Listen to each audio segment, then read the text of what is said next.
Hi అండి, welcome to my channel Anuradha రఘువీర్. అందరికీ గుడ్ మార్నింగ్. నిన్న ఫ్రైడే రోజు మార్కెట్ పోయినాము, లూలు మార్కెట్కి పోతే ఈ గాజర్ గడ్డలు దొరికినాయి. ఎప్పుడో ఒకసారి దొరుకుతాయి, కానీ ఈ సీజన్ ఇప్పుడే అనుకుంటాను. ఈ జనవరి, ఫిబ్రవరి, మార్చిలో వస్తాయి. కానీ ఇవి దీని క్యారెట్ కూడా అంటారు, ఎర్ర క్యారెట్ అని కూడా అంటారు. మన క్యారెట్లో ఏమేమి ఉంటాయో అన్నీ ఉంటాయి దీంట్లో కూడా. కానీ ఇది క్యారెట్ స్వీట్ ఉంటుంది, ఇది స్వీట్ ఉండదు అనమాట. కానీ హల్వాకి చాలా బాగుంటుంది ఇది. అందుకోసమనే తీసుకొని వచ్చినాను. ఇవి రెండే కలిపి 120 రూపాయలు. రెండే 300 గ్రామ్సే ఉన్నాయి. నేను అందుకోసమే కొంచెమే తెచ్చినాను. రేట్ అని కాదు, ఎక్కువ తెచ్చుకోలేదు, చాలు ఒక పూటకి అవుతుంది స్వీటు అని చెప్పేసి తెచ్చినాను. 3 మనుషులకి 4 మనుషులకి సరిపోతుంది. ఇంకా పాలు అవన్నీ వేసుకుంటాం కదా, బాగుంటుంది గజరిగడ్డ హల్వా. చూద్దాం అది ఎలా తయారు చేస్తానో, నేను ఎట్లా తయారు చేస్తానో చూద్దాము. ఫస్ట్ అంతా తురిమేద్దాము. ఇది అంతా ముందు గీరుకున్నాం, ఇట్లా అంతా గీరుకున్నాక చేస్తాం. అంత బాగా పీల్ అంతా తీసేసినాను. ఇట్లా తీసేసుకొని ఈ పైన కింద అంతా కట్ చేసుకున్నాం. ముందు కొంచెం చిన్న కట్ చేస్తాం, పొడుగు ఉన్నాయి కదా, తురమడానికి కష్టమవుతుంది. కొంచెం ఇట్లా మధ్య కట్ చేసుకున్నామంటే తునమడానికి మనకి ఈజీగా ఉంటుంది.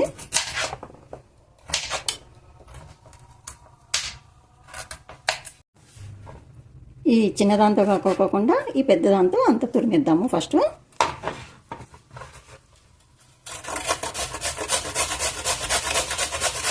దీంతో అంతా బాగా తురిమేసుకున్నాము. ఫస్ట్ ఇట్లా లా వస్తుంది.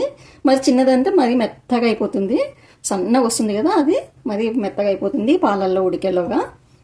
ముందంతా తురిమేసుకున్నాము. అంత బాగా ఇట్లా తురిమేసుకున్నాను.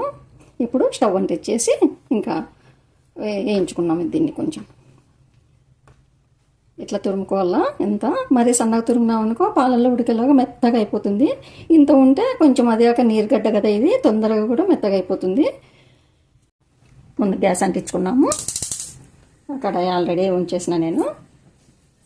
కడాయి వేడైంది, కొంచెము నెయ్యి వేసుకున్నాము.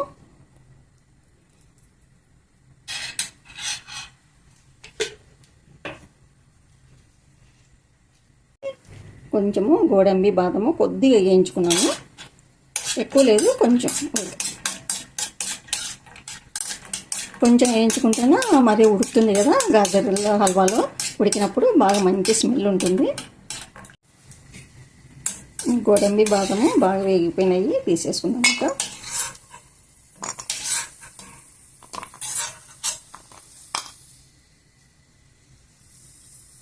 వేగినాయి. ఈ తురుమును కూడా వేసేద్దాము.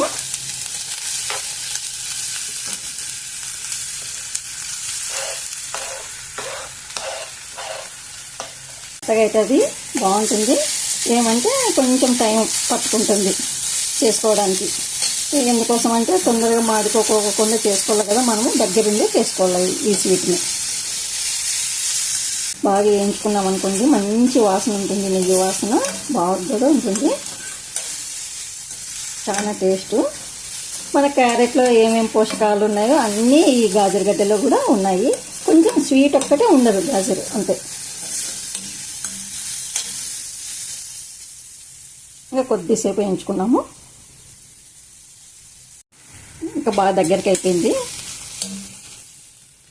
ఇది కూడా మెత్తగా అయిపోయింది. ఇప్పుడు పాలు వేసుకున్నాం. ఇంకా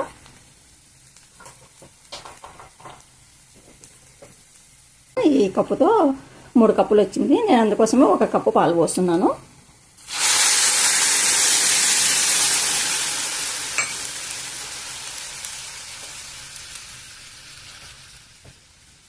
మనం చూసుకొని వేసుకోవచ్చు పాలు అవన్నీ కూడా, చక్కెర అవన్నీ కూడా మనకు తెలిసిపోతుంది. 1-2 సార్లు చేసినామంటే ఈ స్వీటు ఇంకా చిన్న మంట పైన బాగా ఉడికిద్దాం. ఇంకా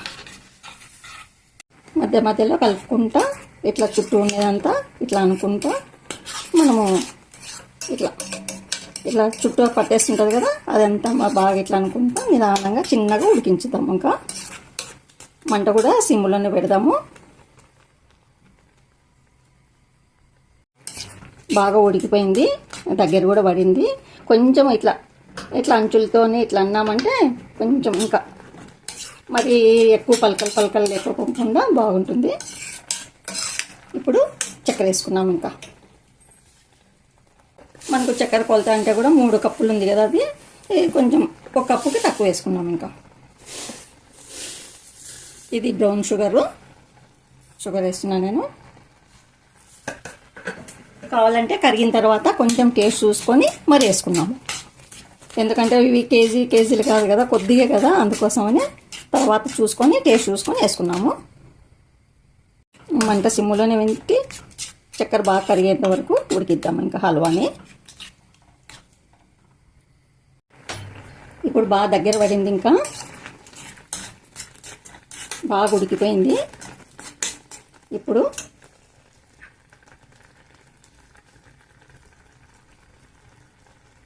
కొంచెం కుంకుమ పువ్వు,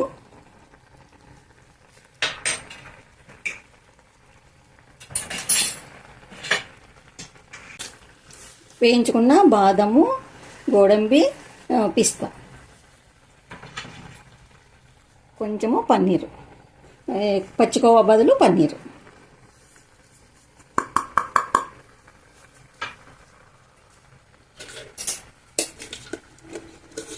దాంతోపాటు ఇంకా కొంచెం నెయ్యి, కొద్దిగా నెయ్యి.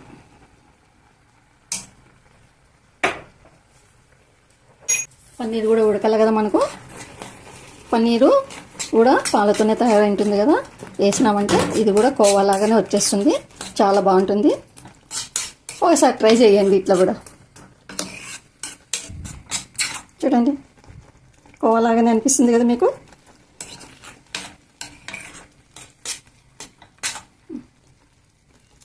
అయిపోయింది. ఇంకా 2 నిమిషాలు అంతే.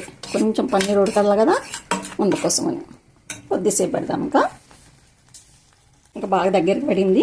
ఇప్పుడు యాలక బుడ్డలు, దంచిన యాలక,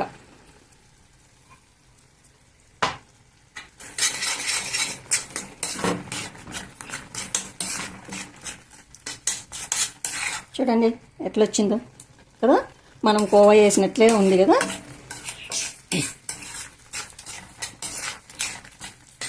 సాల్ట్ పన్నీర్ కాకోకుండా నార్మల్ పన్నీరు వేసుకుంటే బాగుంటుంది. మరి సప్పగా ఉంటుంది కదా పన్నీరు, ఆ పన్నీర్ వేసుకోవాలా. సాల్ట్ పన్నీర్ వేసుకోకూడదు, మరి అంతా ఉప్పు అయిపోతుంది స్వీట్ అంతా. చూడండి బాగా వచ్చింది కదా.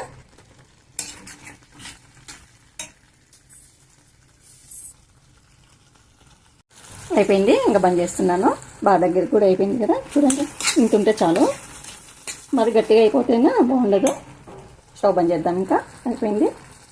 పన్నీర్తో గాజర్ హల్వా నేను ఎట్లా తయారు చేసినానో మీకు నచ్చినట్లయితే లైక్ చేయండి, షేర్ చేయండి, సబ్స్క్రైబ్ చేసుకోండి. మరో మంచి రెసిపీతో మీ ముందుంటాను. ఓకేనండి, బాయ్.